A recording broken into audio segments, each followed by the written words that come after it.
Herkese merhabalar. Bugün masamızda Berna'nın 1130 modeli var. Bunun hakkında bir eğitim videosu çekmek istedik. Sormak istediğiniz bir şey olsa yorumlar bölümüne yazabilirsiniz. Herkese iyi seyirler.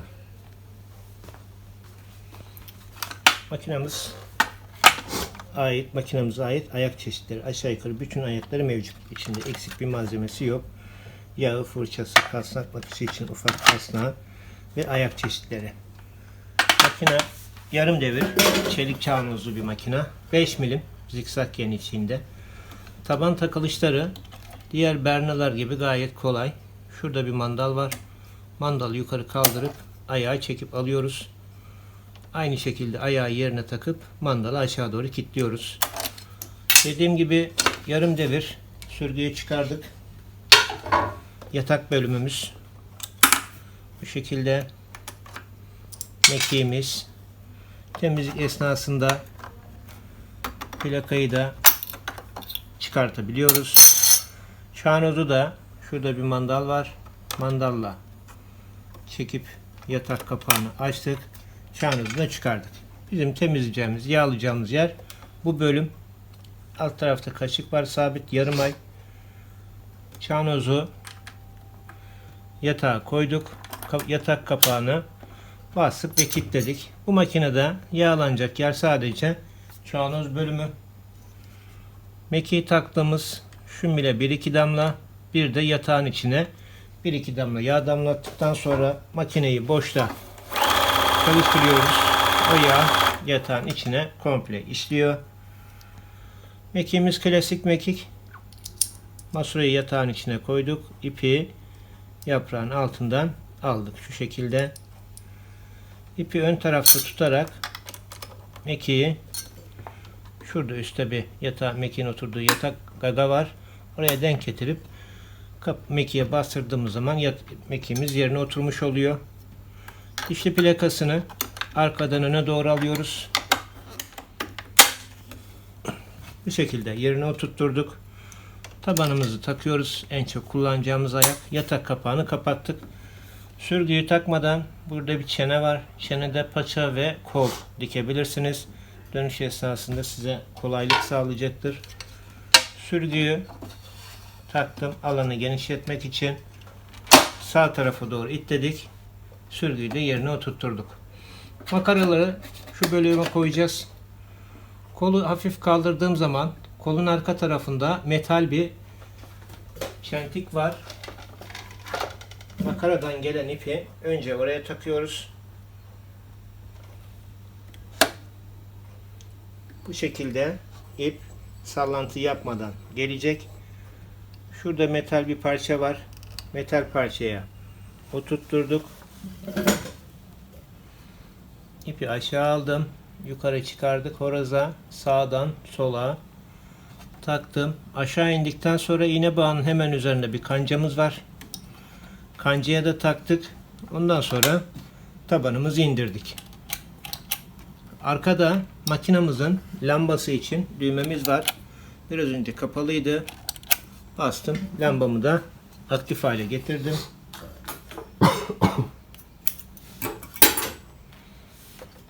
İpi önden arkaya doğru iğneye taktık. İpi tutarak aynı zamanda da volantı çevirip alttaki ipi üste aldım. Tabanı kaldırdıktan sonra şurada yan tarafta ipim fazlaysa ipi keseceğim bıçaklarım var. Bir de kestik. Arkaya aldım.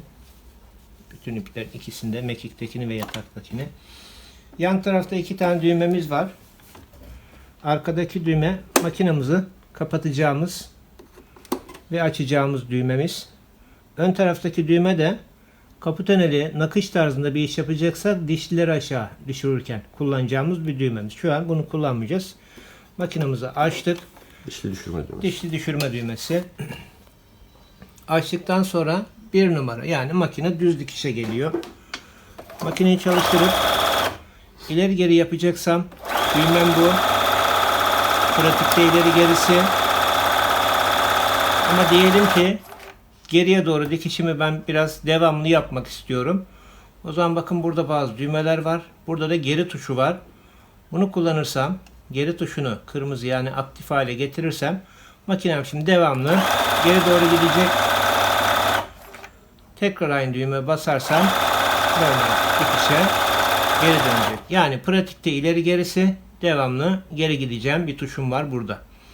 Makineyi durdurduktan sonra şurada bakın iğne var. Yanında da bir ok işareti var. Farkındaysanız şu an iğne hep yukarıda kaldı. Buna basarsam iğne konumunu kırmızı aktif hale getirdikten sonra pedaldan ayağımı çektiğim zaman iğne hep kumaşın içinde kalacak. Yani iğne kumaşın içinde ya da dışında bırakacağım bir düğmem de var. O da yeni tip makinelerde olduğu gibi bu modelde de var. Dikişin boyu yani adım mesafesiyle oynayacaksak alttaki büyük düğmemiz, ipi sıkıp gevşetmek gerekirse düğmemiz bu. Bakın düğmede de kırmızı bir işaret var. Makinenin gövdesinde de bir kırmızı işaret var. Mantık şu: rakam düşerse düğmedeki üst ipini gevşeltiyoruz. Rakam büyütürsek üst ipini sıkmış oluyoruz. Şu haliyle gayet güzel ama bu üst iplik tansiyon ayar düğmemiz. Düz dikişteyken iğne ayağın şu an tam ortasına batıyor. Şu an bakın tam ortaya batar. Diyelim ki mevcut ayakların içinden fermuar ayağını alıp 4 numara ben sağdan ya da soldan bir fermuar dikmem gerekirse ayağı çıkardım. Fermuar ayağını taktım makineye. Şu haliyle basarsam direkt iğneyi kıracak. Atıyorum. Sağ tarafa fermuar dikeceksem şurada üstteki düğme normalde zikzak düğmesi. Şunu kullanmıyorum büyük düğmeyi ama üstte 2 tane nokta işaretli tuş var. Bu tuş makine düz dikişteyken makinenin iğnesini sağa ve sola almaya yarayacak. Bakın iğneyi bir kademe kaydırdım. Bir kademe daha kaydırdım. Şu an iğne istediğim yere batıyor. Diğer tarafa yapacaksak bu sefer soldaki düğmeyi kullanarak iğneyi sola çekiyorum. Fermuar dikerken makine düz dikişteyken şu üstteki iki küçük tuşumuz iğne fonksiyonu. Yani iğneyi sağa sola ve ortaya alan düğmemiz. 4 numara dediğim gibi fermuar ayağı hemen düz dikişteyken onu da tarif etmiş olduk. Burada birden 9'a kadar klasik dikiş çeşitlerimiz var. Ondan 14'e kadar da streç dikişlerimiz var. 2 numara bizim normal klasik zigzagımız. 2'ye bastım. 2'ye bastıktan sonra makina zigzagın genişliğini 3 milim veriyor. Makinenin bize verdiği adım mesafesinde kendisine göre veriyor. Çalıştırdım. Bu direkt bize makinenin verdiği zigzagımız. Ben bu zigzag genişlik güzel sık istiyorum dersek yine düğmemiz bu. Düşürdüm. Sarma gibi bir iş yapacaksam düşürdüm. Makinem gayet rahat çekiyor. Biraz daha düşürdüm. Çok sık, çok muntazam sarma yaparız. Bu ayakla sık sarma yaparken bir de makinenin içinde 6 numaralı ayak var. Bakın şu ayak. Bu dantel sarma ayağıdır. Yani sık sarma yapacağım zaman bu ayağı kullanabilirim. Bu ayak 6 numaralı aynı zamanda ayak desenli nervür yani zigzaglı nervür ayağıdır. Bu ayak yine yerine koydum. Sık sarmada kullanabilirim. Eni 3 milim. Enini geniş istersem büyük düğmeyi 5'e aldım. Makine bana 5 milim eninden adım mesafesini sıkmıştı. Sık bir sarma verecek şu an. Sarmayı yaptım. Bakın şu. Hemen altını çeviriyorum. Çok da güzel bir sarma, dantel sarma elde edersiniz. 2 numara dediğim gibi normal zikzak. 3 numara diker zikzak.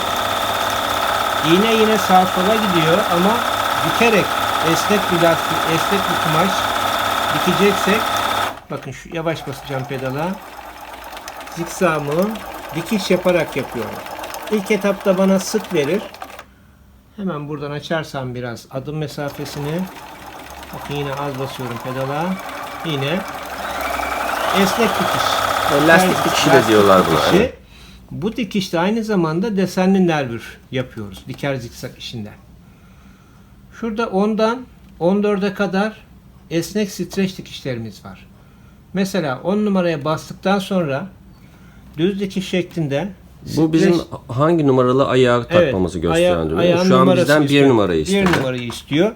1 numaralı ayakla üzerindeki 0 numara ayak birbirine çok yakın bir ayak. Onun için ben 0 numarayı takıyorum ama 1 numarada makinenin içinde var.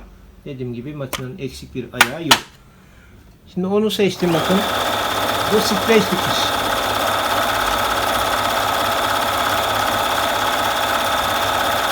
Esnek bir penye dikerken kumaşımız çektiğimiz zaman çıtlamasın, ipimiz kopmasın, kumaşımız uzamasın dersek kullanacağımız dikiş 10 numara. Bu da penye dikişi. Penye dikişi. 10 numara aynı zamanda zigzag genişliğini açarsak zigzag streç dikişi.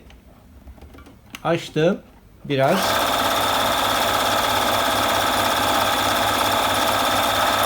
Aynı düz dikişteki gibi, streç dikişinde olduğu gibi zigzag da ileri gerili bir dikiş yapıyor.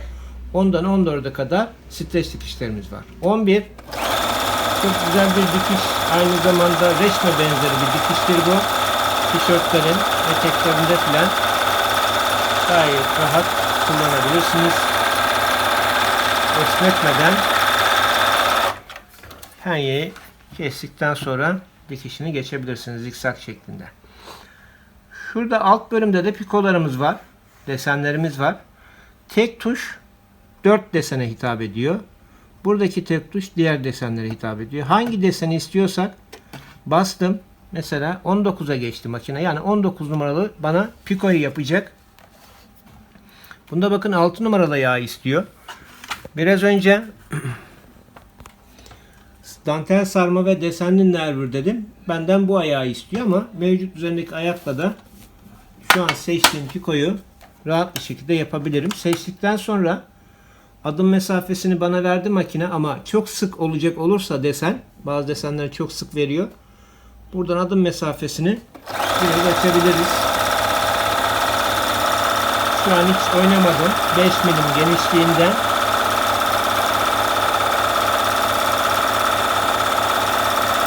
Özellikle bir makine, yarı dijital yarı mekanik olduğu için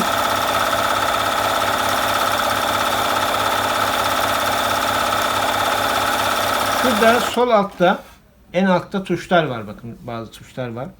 Sol alttaki tuş mevcut işi yaparken buna basarsak desen bitiminde makine kendisi duracak. Pedaldan ayağımı çekmesem de desen sonlandırma tuşunu aktif hale getirdim. Makine kendisi durdu. Tekrar iptal ettim. Şimdi desenimizin yönü bu.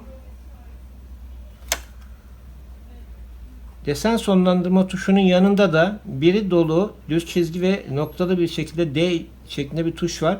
Bu da mevcut desenlerin yönünü ters çeviriyor. Aynı desen ama kumaşı buraya yığmamak için desenin yönünü ters çevirerek kumaşımızı hep dışarıda tutabiliriz.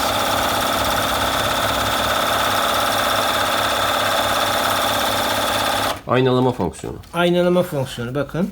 Normalde desenimizin yönü böyleydi. Ters çevirme tuşunu kullandım. Desenin yönünü diğer tarafa çevirdim. Ters çevirme tuşunu üstüne basarak iptal ettim. Bir de burada bakın aşağı yukarı oku gösteren bir tuş var. Bu tuşta mevcut desenimizin sıklığını hiç bozmadan, yani adım mesafesi düğmesiyle oynamadan bu tuşa basarsam desen aynı sıklıkta kalacak ama desenin boyunu uzatmış olacağız. Bu da güzel bir özellik.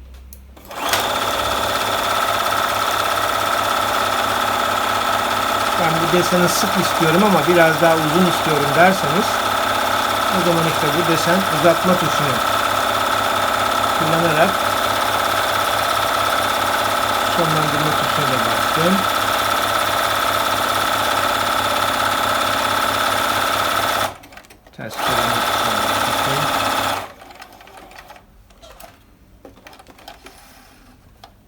aynı desen, desenin boyunu uzattım. Şu tuşla da desenin yönünü ters çevirdim. Şu tuşla da desen sonlandırdım. Dediğim gibi pikolar burada. Hangi deseni istersek direkt tek tuşla 4 desenden birini seçiyorum. Zaten makine enini boyunu kendisi veriyor. Klasik pikolarımız da var. Bunun yanında çiçekli ileri gelir, yani yeni tip makinelerdeki desenlerden de bu makinede mevcut. Tabii bizim kumaşımız şu an hata kaldıran bir kumaş olduğu için ayağını değiştirmedim kullanıyorum. ama daha hassas kumaşlarda makine ne istiyorsa onu takmak Evet. daha avantajlı. Genelde sorun olmuyor. Ama istenirse makinenin kendi ayağında takabilirsiniz. Dediğim gibi makinemizin içinde hiçbir ayak eksiği yok. Bakın bunlar da yeni tip makinelerdeki, dijital makinelerdeki çiçekli tarzındaki desenlerimiz. Desenleri ben Yakından al. göstereyim şöyle.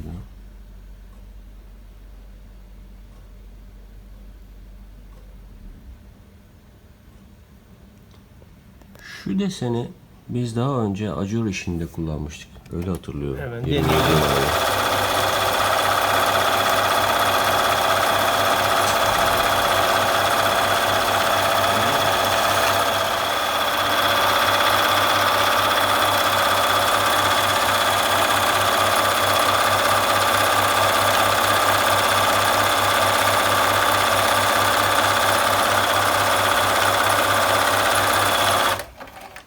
Desen biraz adım mesafesini açarak ajur içinde de kullanılabiliyor.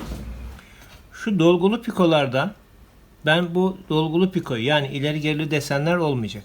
Dolgulu düz pikolarda ben bu deseni iki renkli yapmak istiyorum derseniz şayet, makineye 2 milimlik çift iğne taktıktan sonra bakın şurada bir çift iğne resmi var.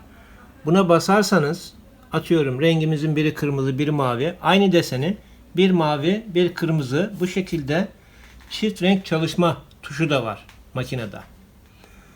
Şuraya geldim tekrar. Dediğim gibi bu iğne konumu kumaşın içinde kalsın. Şu da makinamızın hızını istersek şöyle ileri geri bir desen seçtim. Devri bu. Gayet güzel hızı. Ama hızını ben biraz düşürmek istiyorum dersek şuna bastım. Makinamızın devri yarı yarıya düşer. Bu da devir hız düşürme tuşu. Daha hassas işlerde, Daha yavaş hassas işlerde, olmak gereken evet. yerlerde. İptal ettim. Tekrar başladık.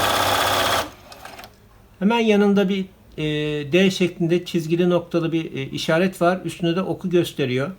Bunun anlamı şu. Kumaşın sonunda desen herhangi bir yerde durdu diyelim. Çevirdikten sonra deseni tekrar baştan başlatmak istersek bu tuşta deseni başa alma tuşu. Desen nerede kalırsa kalsın yeniden tekrar deseni bu tuşla da baştan başlatabiliyoruz. Hemen yanında iliğimiz var. İlik ayağımız 6 kanallı, numarası 3. Mevcut ayağı çıkardım.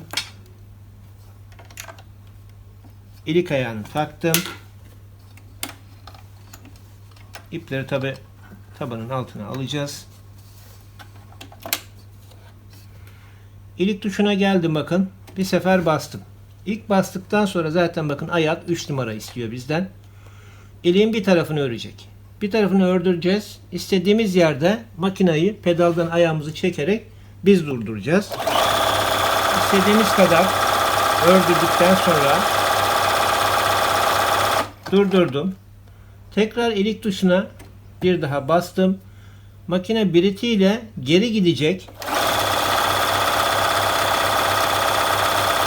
Başladığım yerde makineyi durdurdum. Bir daha bastım. Ve iliği bitirdi. Bitirdikten sonra da makine kendisi durdu. Aldım.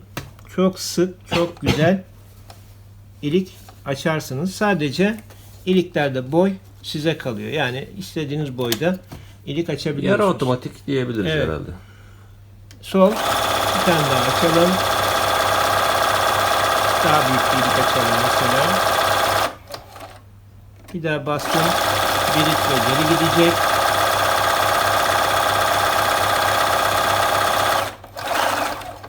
Durdurdum. Tekrar ilik dışına. İliğim bitti. Şu. Evet. Gayet de güzel ilik açabilirsiniz. Şimdi burada bazı ayaklar var. 52 numara. Bakın altında teflon. Yani bu ayak deri ve panzot. O tarz bir malzeme dikilecekse teflon ayağı takıyoruz.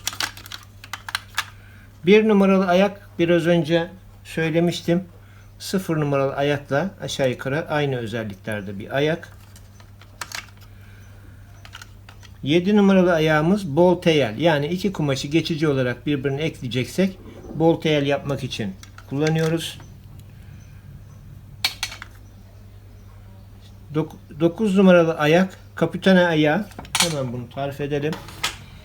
Ayağı çıkartıyorum. Biraz önce ilk başta gösterdiğim gibi öndeki düğmeyi, şurada kare kare bir işaret var. Düğmeyi buraya alırsak kumaşı çeken dişlileri aşağı düşürmüş olduk. Ondan sonra ayağı normal takıyoruz makineye. Düz dikişe aldım makineyi. Belirli bir oranda zikzak da yapabilirsiniz. Şöyle bir kasnağa kumaşı gerdik. Tabanı indirdim yine. İndirdim ama ayağa basmadığı için hareket kullanıcıya kalacak. Bu şekilde eski makinelerdeki nakış işini çok rahat yaparsanız, bir de 2 numara zigzağı alıp zigzağı çok açmayacağız. Yani iğne ayağa vurmayacak şekilde. Şu an 3 milim. Ben onu biraz düşürüyorum. 2'ye iğnenin sağa sola giderken hareketin rahat olsun diye. Bu şekilde dolgulu yazı, işte bir işaret, bir çiçek,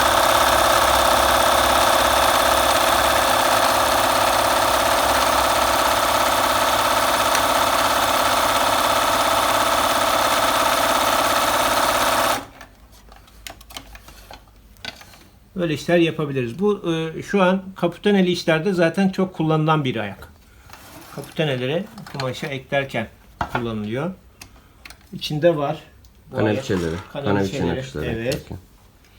Bunu yerine taktım. 8 numara sadece düz dikiş.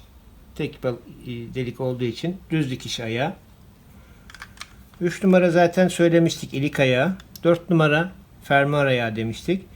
2 numarada sülfüle ovarloğunuz yoksa ovarlok yerine 2 numaralı ayağı kullanabiliriz. Bunu da ayağa taktım. Biraz önce kaputan işi yaparken dişliği düşürmüştüm. Tekrar bu düğmeyi eski yerine geri alıyorum ki bir tur dönecek. Ondan sonra dişli yukarı çıkacak. Bu ayağı kullanırken kullanacağım iş numarası 8. 8 numaralı iş. Bir de normal zigzakla da bunu kullanabiliriz. Burada dikkat edeceğimiz konu, kumaşın kenarını makasla biz keseceğiz. Şöyle bakacağım, işi seçtikten sonra iğne ayağın bir yerine vurmaması lazım. Bir de tam kumaşın sıfır noktasını, şurada bir dil var.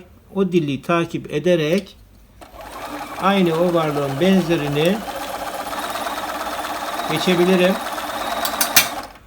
Seçtiğim iş şu an seyrek.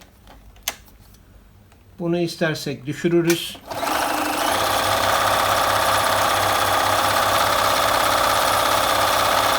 Düz gitme işi size kalacak. Bir de dediğim gibi 2 numara normal zikzakla aynı sülfüle işini yapabilirim. Şu an bak 3 milim zigzag aldığım zaman iğne değiyor. 3 yetmedi. 4 milime aldım ki iğne oradaki dile vurmasın. Biraz daha açtım.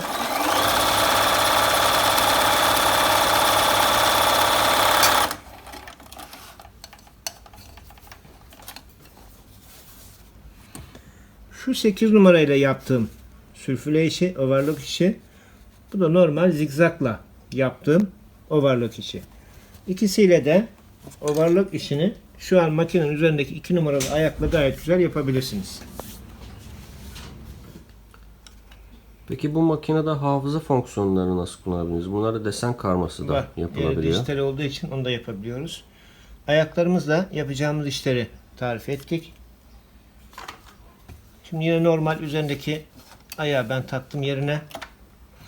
Şimdi buradaki desenlerden ya da buradaki işlerden iki deseni birbirine ekleyerek bir farklı desen elde etmek istersek önce buradan istediğim piko deseni hangisi ise ben şimdi şu 20 numarayı seçtim. Seçtikten sonra burada mem ve artı diye bir tuş var. Ona basıyorum. Seçtiğim deseni makineye göndermiş oldum. İkinci bir deseni çiçekli bir boş bir desen seçmek istedim. 32'yi seçtim. Bunu da mem artıya basıp makineye göndermiş oldum. Şimdi makineyi çalıştırıyorum. Bu şekilde makine size seçtiğim iki deseni sırasıyla yaparak farklı desenler elde etmenizi sağlayacak.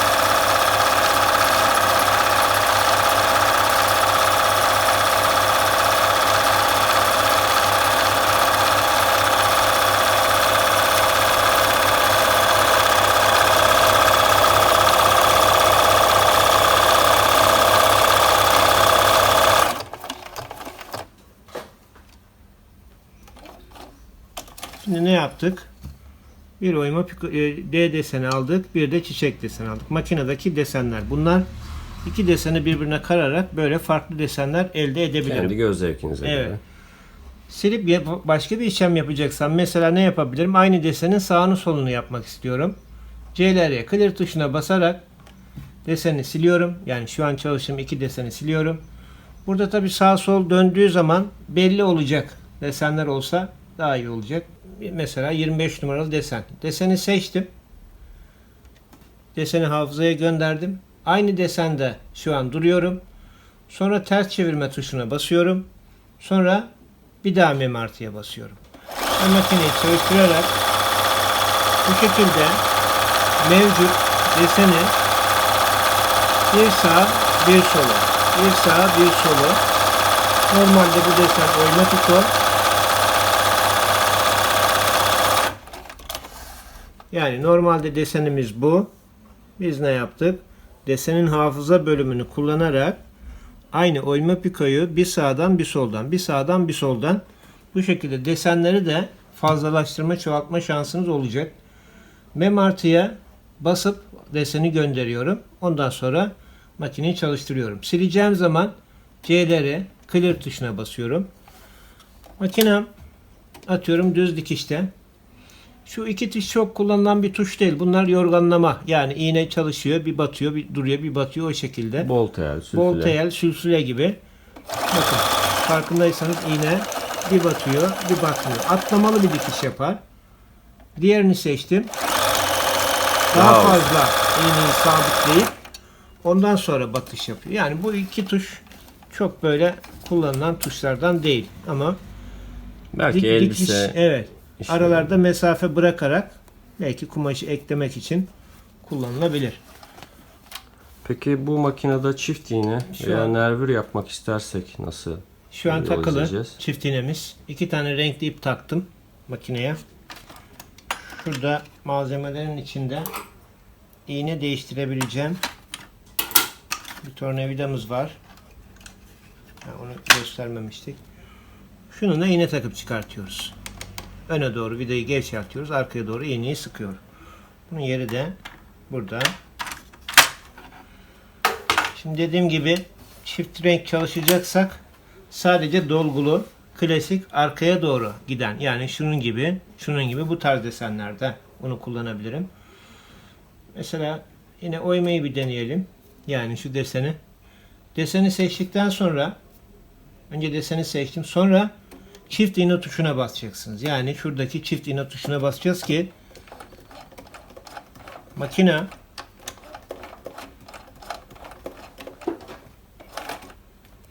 şunu iptal pardon. zikzağın enini makine kendisi daraltıyor. Çift renk olduğu için desende çok sık. Adım mesafesi bakın şurada. Bunu biraz açıyorum. Önce istediğim sıklığı, seyrekliği bulacağız.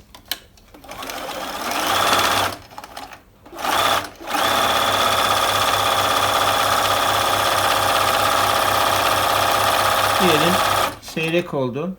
Bakın nokta nokta kırmızılarla bir kademe düşürdüm.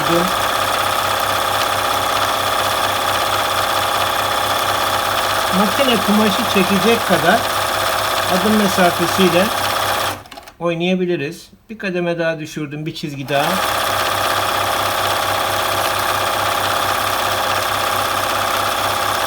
Diyelim bunu yaptım. Geldim buraya. Şunu yapalım, 22'yi mesela. Onu hiç çalışmadık. Bunu seçtiğim zaman yine çift iğne tuşu aktif olacak. Biraz önce açmıştım. Hiç riske girmeden hemen bir kademe, iki kademe adım mesafesini açıyorum. Makine rahat çeksin diye kumaşı.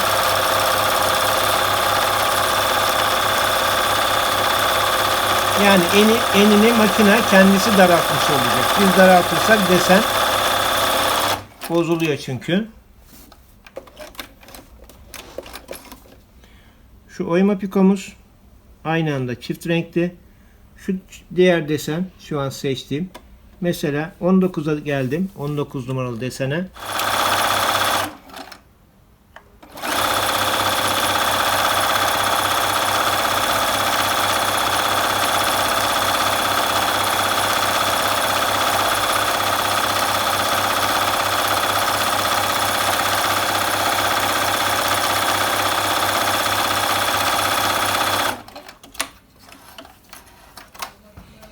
Yani bu şekilde de çift renkle bunun gibi çalışabilirsiniz.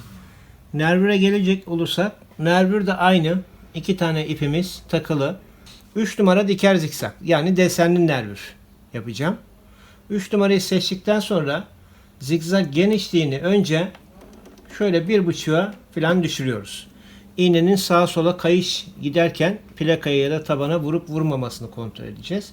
1,5 kurtarıyorsa gerekirse bunu açacağım 1,8 2'ye doğru. Adım mesafesinde makine rahat çeksin diye çok sık veriyor çünkü diker zikzak işini. Biraz açtım. Şöyle. Desenli nervürde makinamızın içindeki 6 numaralı sarma ayağını takıyoruz. Makineye ayağı taktım. Çift iğne düğmesi yine aktif mi kalıyor? O yok. Onu iptal. Normal düz dikişteyken. Aktif hale aktifti düğme. Ben yeniden bir kontrol yapacağım. Çünkü çift iğneye göre makine kendini programlamış olabilir. 3 numaradayım. Diker zikzaktayım. Evet, diker zikzak genişliği 1,5'ta. Adım mesafesi çok sık verdiği için onu açmıştım. O da yerinde. İlk hareketi şöyle. Elimizle birkaç tur veriyoruz nervürden. Sonra pedala basıyoruz. Şu an 2 renk takılı. Adım mesafesini açmama rağmen desenli nervürde bayağı sık yaptı. Biraz daha açıyorum. 1'e doğru. 1'e aldım. Zigzag genişlik düğmesi kurtarıyor. Bunu biraz daha açıyorum. Yani 1,5'te değil de 1,6, 1,7, 1,8 gibi.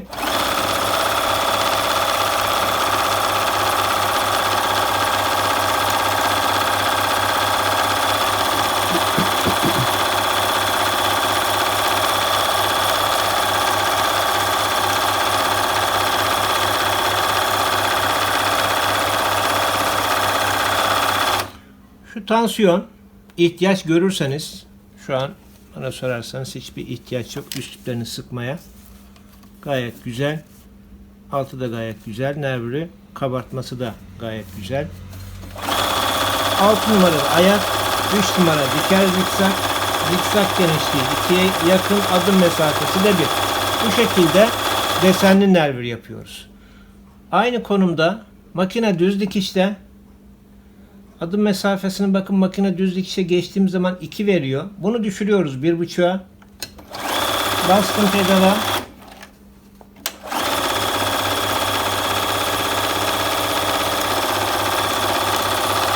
Burada şu an koton takmamama rağmen nervürü çok güzel yapıyor.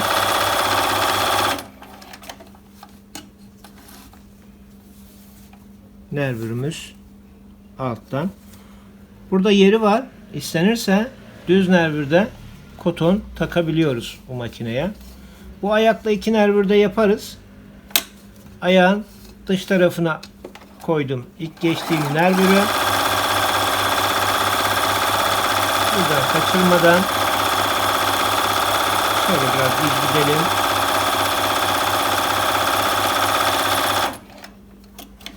Tabanı kaldırdım. Diğer tarafa aldım.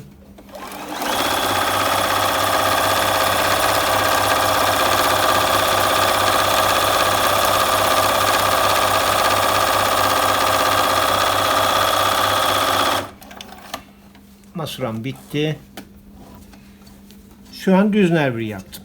Aynı ayakla hem düz nervürü hem de desenli nervürü yapabiliyorum. Hazır masuram bittiği için çalışırken masuram bitti. Hazır bitmişken bir de masura saralım. Mekiği aldım. Masurayı da aldım. Masurayı şuraya takıyorum. İpim gelirken şurada yaylı bir parça var. Önden arkaya bu parçayı alıyorum. Elimdeki ipin fazlalığını da masuraya doladıktan sonra şöyle fazla ipi keselim. Şunları tutalım birbirini. Şu parçayı, plastik parçayı sola doğru itlediğim zaman kendisi masura sarma motoru devreye geçiyor. Masuramızı sarıyoruz. Dolduğu zaman atacak.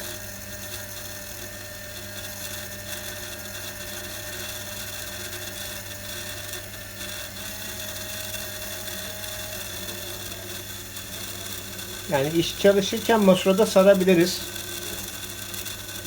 Yukarıda masurayı sararken eğer ipler birbirine dolanmayacak şekilde olursa aynı anda hem işimizi yapıp hem masuramızı sarabiliriz. Sardı attı. Aynı şekilde mekiğin içine masurayı koyup kaldığımız yerden işimize devam edeceğiz. Evet. Bu da Berna'nın 1130 modeli. Sormak istediğiniz bir şey olursa yorumlar bölümüne yazabilirsiniz. Herkese kolay gelsin.